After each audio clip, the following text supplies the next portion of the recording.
Straight all day. You are now tuned into the show where you learn the discipline to show up day after day to do the work, the confidence to put yourself out there boldly and authentically, and the mental toughness to continue showing up, doing the work, putting yourself out there even when the success you've expected to achieve has yet to be achieved. And on top of all this, you get a huge dose of personal initiative. That is the go-getter energy that moves any one of us, including yourself, to go and make things happen instead of waiting for things to happen. And then we put all this together into a series of frameworks, approaches, insights, strategies, and techniques all underneath the umbrella of one unifying philosophy that is called work on your game.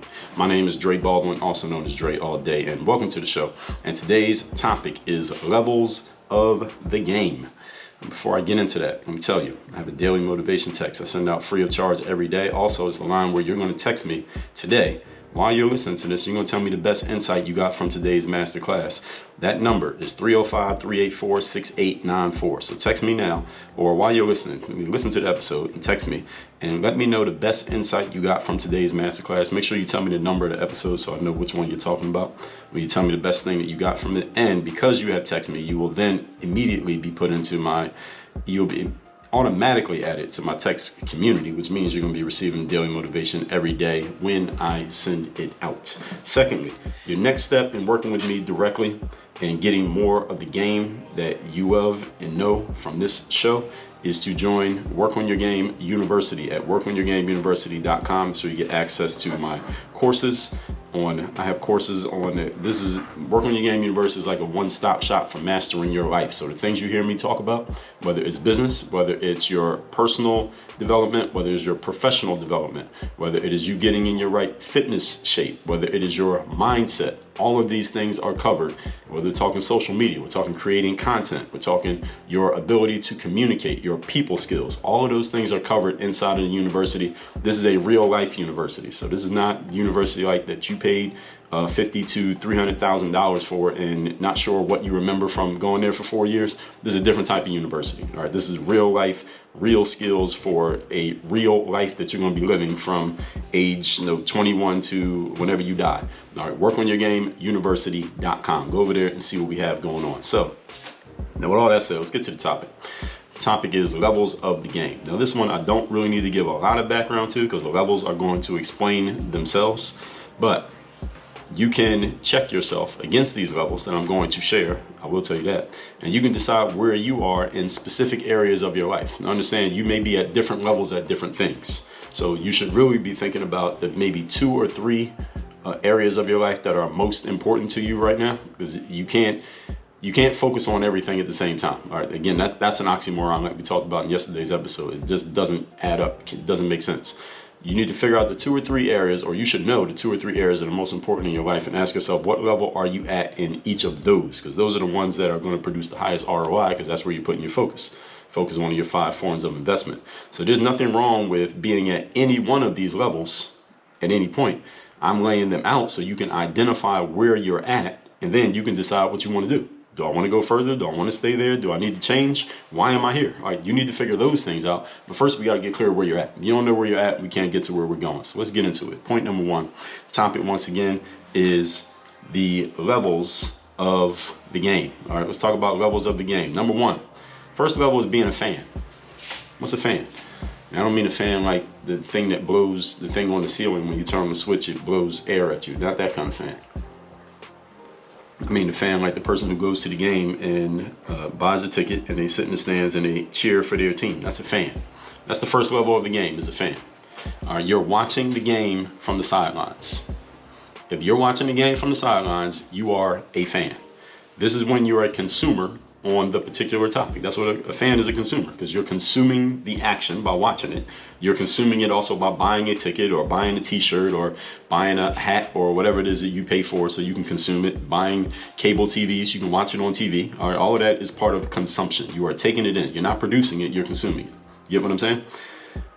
You buy tickets to it, you read it, you watch it, you comment on it, you talk about it, you think about it, you text your friends and argue about it. You're one of the audience members that makes the stage valuable. See, this is the great thing about life, folks, is that most people don't want to be on the stage, and most people want to be fans. All right? And as these levels that I'm going to go up is like a pyramid. Okay, so the first level is the widest level. Everybody knows what a pyramid looks like, right? All right, there's more space at the bottom of the pyramid there is at the top of the pyramid. So each level, as I go up, there are fewer and fewer people there. So, excuse me, this first level has the most people, is the level of the fan. And most people in life would rather be a fan than be the person on the stage performing. Why is that? Well, we can do a whole deep dive on. I could write a whole book on why that is. But the whole point is, and I've pretty much done a book on it through the episodes of this show. If you're new to this show, you need to dig into our archive. You see what number episode this is, right? Those are daily episodes, all by me. All right, so there's no gimmicks here, and we ain't got no 5-minute episodes like some of the cheaters out there in the podcast world. Anyway, different conversation for no day. Don't need to talk about them. But the point is, the audience is what makes the stage valuable. Okay, the stage is valuable because of the audience. You see, if there was nobody sitting in the audience, why would it matter that you're on the stage? It doesn't matter, right? Think about that. Last time you went somewhere where there was a stage, there was probably an audience. The space for the audience is bigger than the space for the stage, right? And if you're on the stage performing, but there's nobody in the audience watching, it doesn't matter that you're on the stage. It's like the tree falling in the forest and nobody's there to hear it. It doesn't matter. Now, I'm not saying that when you first get started, understand, when you first get started anything, when you first go out to perform, there might not be a lot of fans because nobody knows who the hell you are yet. That doesn't mean you should quit. That means you may need to build up. You need to build into that. You got to put the time in. You got to work on your game and get to the point that people do know who you are. So then there are some people in the stands. But understand that the stage is only valuable because the audience exists. Everybody follow what I'm saying here? But the fan, we're still talking level 1. These are audience members. These are people who are perpetual fans, perpetual audience members. They are never getting on the stage. Listen, I sit on the stage, I sit in the audience and watch some people. I go to people's conferences and buy tickets to their conferences and spend thousands of dollars to be at the event and travel and go to the hotels and take notes and all of that stuff. I do that. But at the same time, I'm not going there just because I'm a fan and I just want to watch and be entertained. I'm going there because I'm looking at what they're doing. I'm getting information from them, getting insights from them, but I'm also looking at, all right, how can I take some of the stuff that they're doing and make my performance better? Because I'm getting on the stage too. I'm doing my own events. I'm not just watching it, and I'm using this as a metaphor, folks. You don't have to be doing events to not be a fan, and we didn't even get to the rest of our levels here. I'm using this just as a metaphor that yes, you can watch others. That doesn't mean watching others means that you're just a fan. You may be watching them because you're using what you see to get your stuff ready. When I played basketball, I also watched basketball. I would watch other players, take something that I saw them do. Hey, that was a nice move. I like Kobe's footwork right there. I like how LeBron did that. And I would try to go take it and use it for my game. So when I played in the game and I had people watching me, I could be a better player. So watching alone doesn't make you a fan. You may be a fan temporarily in that moment. But we're talking about, are you spending the majority of your time watching or are you out there performing? If you're spending the majority of your time watching, you're a fan. Okay, and again, nothing wrong with being a fan. Most people are fans. Okay, so if I thought there was something wrong with being a fan, I'd probably be offending most of the people who are listening to this, because most people are fans. Most people are at the bottom of the pyramid. This is just how life shakes out. You can't change this. So all of us are fans at something and at some point. And one of the reasons is because none of us is good at everything. All right, none of us has the resources to do everything that we want to do. For example, I was listening to some music right before I turned on this episode. I was listening to a song by a singer called The Weeknd. I do not have any singing or rapping or instrument playing ability. So when it comes to music, guess what? I am a fan, 100% fan. I'm not any other level. I am never participating in it. I'm not producing any music. I'm not doing anything music based. And if I ever do anything music based, it would be as a gimmick, not because I want to be taken seriously as a musician. So I am a fan 100% when it comes to music. You get what I'm saying?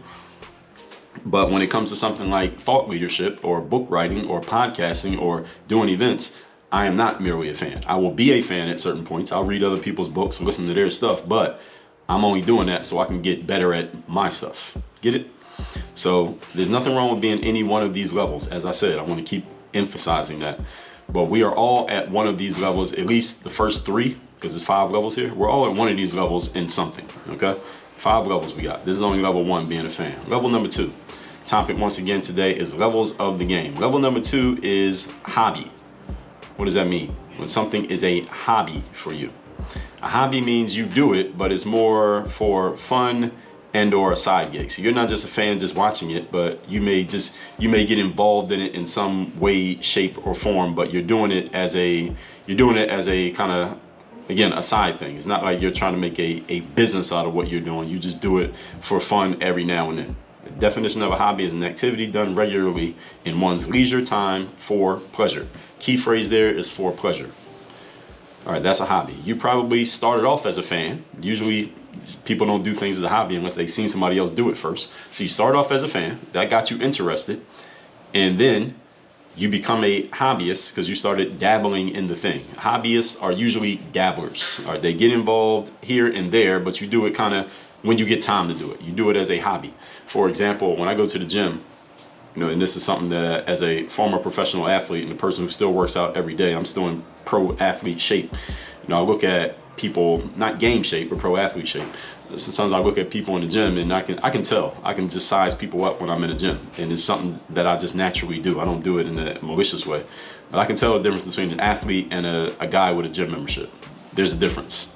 All right, this is a guy with a gym membership. That's a girl with a gym membership. That over there, that's an athlete. I can tell. I can tell by the way somebody moves. I can tell by the way they do whatever their workout is. I can tell by their body type. I can tell by how often I see them in the gym, how consistently they show up. Are they an athlete or are they a person with a gym membership? Gym membership person is a hobbyist. There's nothing wrong with having the gym as a hobby. Again, I listen to music. All right? I'm not even a hobbyist at music. I'm just a fan. Okay, so again, nothing wrong with any level.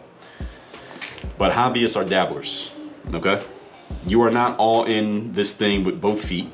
You don't need it to produce any specific outcome for your needs to be satisfied. All right, that is the definition of it being a hobby. You don't need this to do anything for you.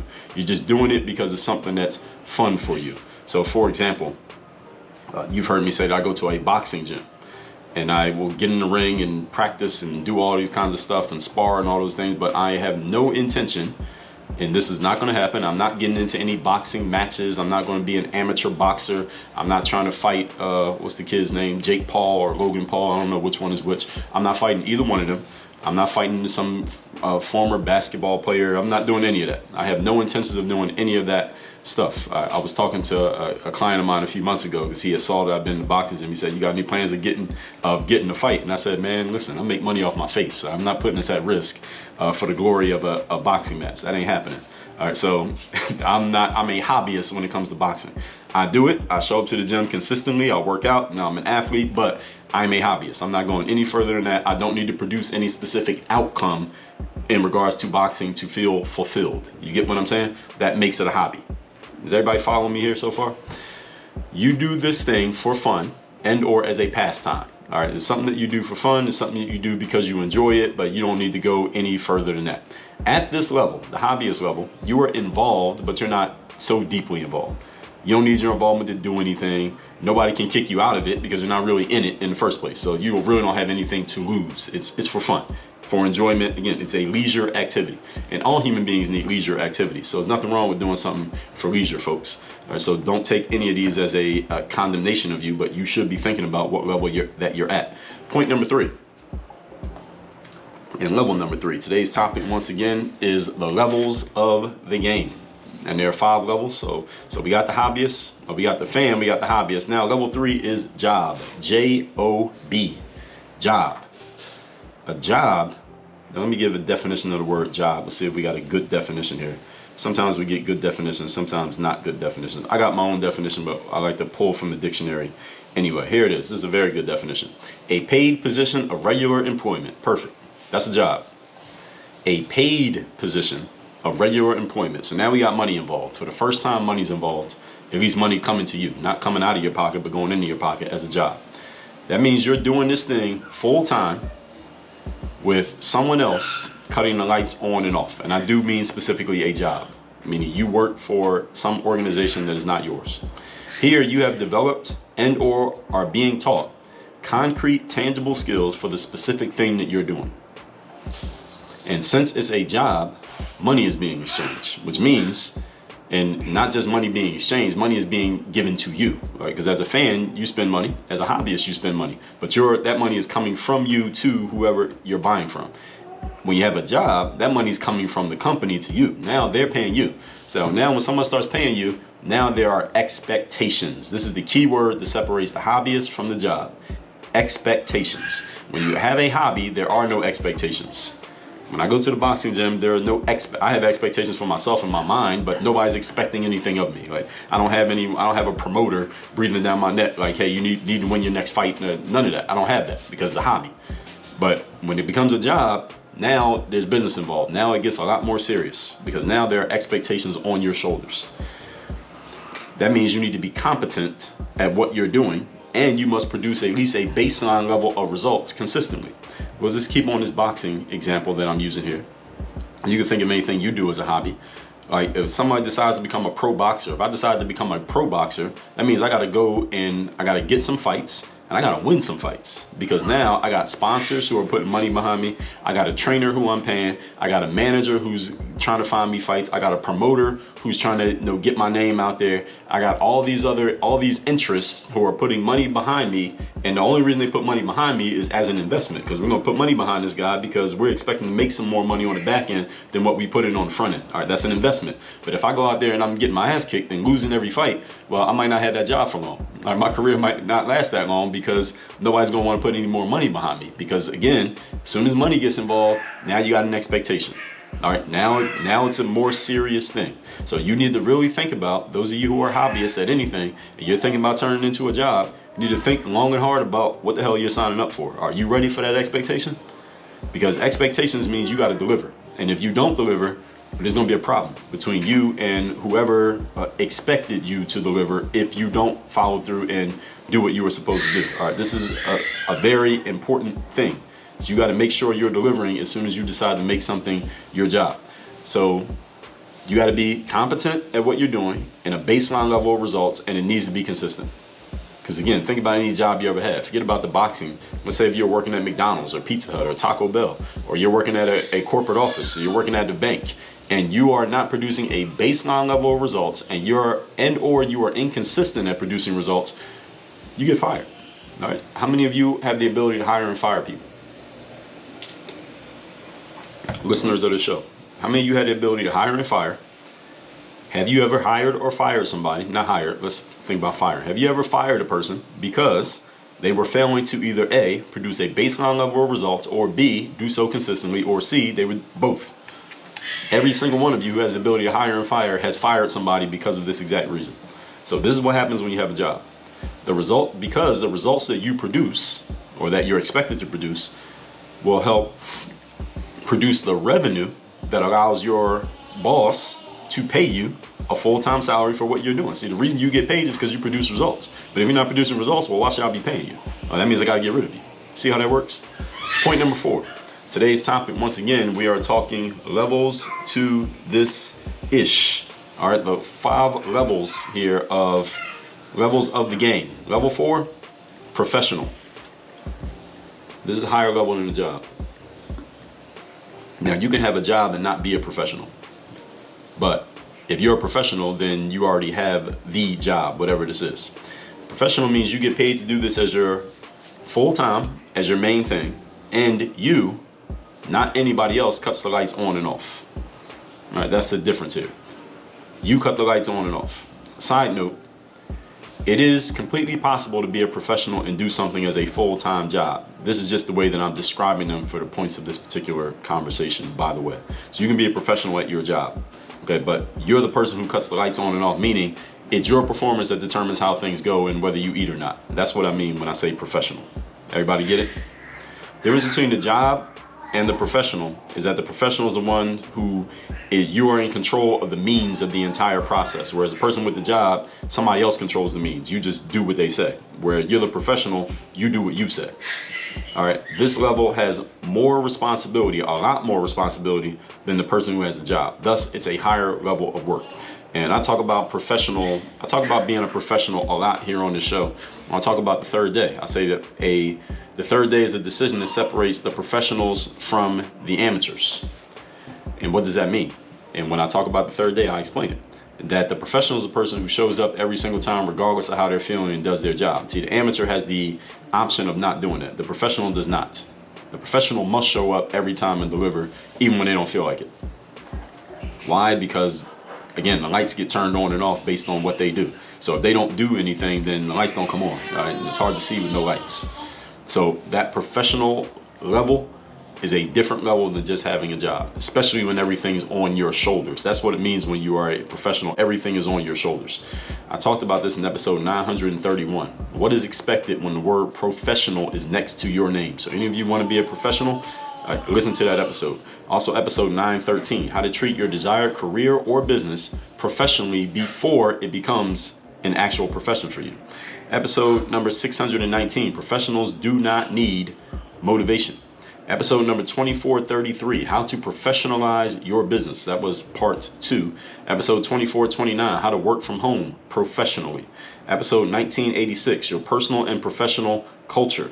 Episode number 1947, the 4 things that new professional athletes must know. Episode 1519, no professional job is easy. So as you can see, we talked about this a lot, and I have more. I didn't even list them all. I'll give you part 1 of that, professionalizing your business, was episode 1310. This is what it means to be a professional. Is everything is on your shoulders, and you got to show up and deliver consistently, and that's the only way that the grass keeps growing. Point number 5. Today we are talking the levels of the game. So now we went through the fan, the hobbyist, the job, and the professional. Is there a higher level than this? Yes, there is. This is the highest level. Level 5 is the expert. Definition of an expert is a person who has a comprehensive and authoritative knowledge of or skill in a particular area. 2 key words here: comprehensive and authoritative knowledge. Not just any knowledge, comprehensive and authoritative. So the expert is the person who teaches the person who has a job. See, the person who has a job learns how to do their job from the expert. You get it? That's why there's levels to this. Now, as the expert, you know enough, have done enough, and have seen enough that you can teach other people how to become not only job holders, but professionals. The expert gives people jobs and turns job seekers into professionals. See, expert can take you from level 3 to level 4. Now, you got to have some personal initiative to get from level 4 to level 5. Listen, you can pay your bills and have food, clothing, shelter at level 3, a job. You can live a nice living and go on vacation a couple times a year at level 4, professional. If you want to get anything above that, you got to get to level 5, the expert. Because at level 5 of expert, you get to the point where you can name your price. And let me see if I can find that episode. There's an episode where I talked about this, the levels of... I got several episodes where I'll talk about levels here, because there are levels of this. The 5 levels of expertise, episode 1402. If you want to get to level 5 of expertise, that's where you are not only able to teach things to other people, not only get paid for it, but also people come to you looking to pay you for what you're doing. That's level 5 of expertise, episode 1402. You got to be an expert. Only experts get that. If you want to get to that level, you got to do the work. In episode 915, only 3 ways anyone makes money. The 3rd level of making money is when you can name your price. Someone comes to you seeking out getting your knowledge, your thing, whatever it is you offer. They are willing to pay you for it. You tell them how much they got to pay to get it. And guess what? They'll pay it. That's the 3rd level of making money, episode 915, if you haven't listened to that one yet. This is the expert level. Now, this is the level that very few people are at. Remember that I told you these levels go like a pyramid. So by the time you get to this one, there's a lot of space up there. It's not lonely, but there's a lot of space. All right. There's not that many people. All right. It's sparsely populated. You know enough, have done enough. Again, you can teach people how to become professionals. You got to have initiative to get to an expert level. You got to choose to get to the expert level. You can be pulled to the professional level, but you got to choose to be an expert. You catch the wording there? I hope you caught that. Professionals seek out experts to learn how to do what they do better. Professionals seek out experts to learn how to do what they do better. When I invest in myself, when I buy I'm going to leave out books. But But when I sign up for a course, I go to a conference, I join a coaching program, I get into a paid mastermind. The reason that I do that is because I trust that that expert who's doing or running or administering or selling that thing can help me do something or things that I'm doing better than I know how to do them. And I'm just using my money to shorten my learning curve. So instead of me figuring out on my own and taking a 10x amount of time, I'm gonna learn it from that person, take 1x the amount of time. But I'm only gonna give my money to someone who I see as an expert. Not a job holder, not a professional, an expert. An expert can provide jobs to other people. Professionals seek you out to learn. Being an expert does take a certain amount of time in the game. You gotta put some time in the game to become an expert. All right, you can't be 22 years old and an expert unless you're, I don't know, something you could have been doing since you were 15. You gotta put some time in to become an expert. There's a certain status that comes with being an expert, and that usually requires a certain amount of time in the game. A simple way to spot an expert is that they are actively teaching other people how to do the things that they do. That's an expert. You are actively teaching other people, here's how you do the thing that I'm doing. That is what makes you an expert. If that's not happening, you're not an expert yet. But when you see somebody doing that, you know that you're dealing with someone who is an expert. Let's recap today's class. 5 points, 5 levels of the game. Again, this is about knowing that there's nothing wrong with being at any one of these levels, but you should know what level you're at, especially for things that matter the most to you. Point number 1 is being a fan. That means you're watching the game from the sidelines. You're a consumer on a particular topic. You buy tickets to it, you read it, you watch it, you comment on it. All right, we're all at one of these levels in somewhere. The first 3 of the 5, everybody's at least one of these first 3. Now, not everybody's at level 4 or 5. Everybody's at levels 1, 2, and 3 at something. Number 2 is the hobbyist. You do it, but it's more for fun. It's a side thing. You do it for fun, for leisure. You probably started off as a fan. It got you interested, and now you're dabbling. The key thing about a hobbyist is that they're dabbling. This is a pastime. You're involved, but not too deeply involved. There are no expectations on you. Nobody can kick you out because you're not in. Number 3 is a job. Now, money's involved. Someone is paying you instead of you paying them. Here, you have developed or are taught some concrete, tangible skills, and you need to be competent and you need to be consistent at a baseline level of production, or you're going to lose the job, because the results that you produce are producing the revenue that allows you to get paid. Number 4 is the professional. Professional is a person who does it as a main thing, but everything is on your shoulders. Things are much more on your shoulders when you get to the professional level than at the job level. Job level, you can bounce between jobs. You leave this job, get another job, leave that job, get another job. Your quiet quitters, they're all at the job level. All right, quiet quitters, there are no quiet quitters at the professional level. All right, I talked about quiet quitting, for those of you who didn't hear that episode, in episode 2381.